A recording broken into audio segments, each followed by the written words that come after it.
Hi everyone, my name is Cassandra Barbarisi, and today I'll be presenting the Indigenous rights movement and how it led to the passage of the Indian Child Welfare Act in 1978. I will also be talking about the recent challenges of this policy.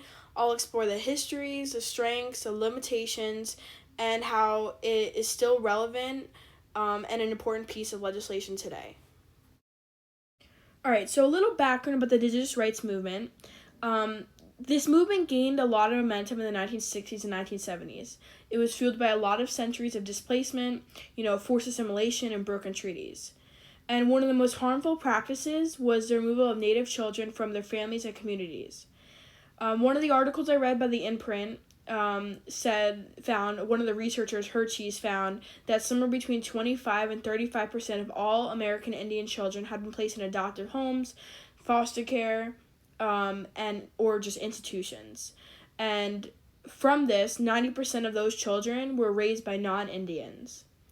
And because of this, there was a lot of cultural erasure. So this cultural erasure triggered many Native activists and allies to fight for change and movements, like the American Indian Movement, also known as AIM, which was created as part of the Red Power movement to bring national attention to these injustices. Okay, so in response to the activism from the Indigenous rights movement, in 1978, Congress passed the Indian Child Welfare Act. This law gave tribal governments more control over child custody proceedings involving Native children. It basically prioritized keeping children within their tribal communities, whether that be with relatives or other Native families, to be able to preserve cultural heritage or just like their tribe.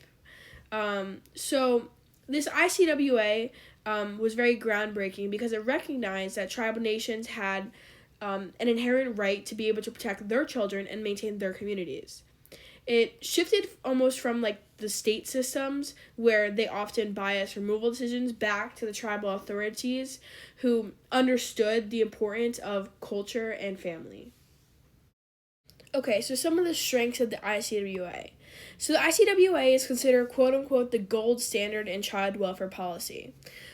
When I was researching, there was not many direct statistics that I could find that necessarily showed the strengths of this act, but many sources did talk about the benefits of it, such as it not only helped preserve cultural identity of Native children, but it also reinforces the independent authority of tribal nations to be able to take care of their own. Studies did show that children who remained connected to their culture had better long-term mental health and stability, and also ICWA was one of the few federal policies designed to repair the deep harm that was caused by past policies. Okay, so despite its strengths, the ICWA faces ongoing challenges.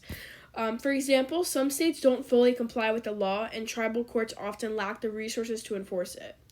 According to the Native American Rights Fund, only 35 states in the United States are their federally recognized tribes, meaning that 15 states may not be recognized.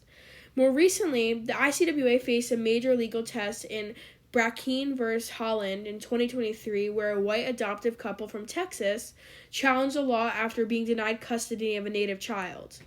They claimed ICWA was based on race and violated equal protection under the Constitution.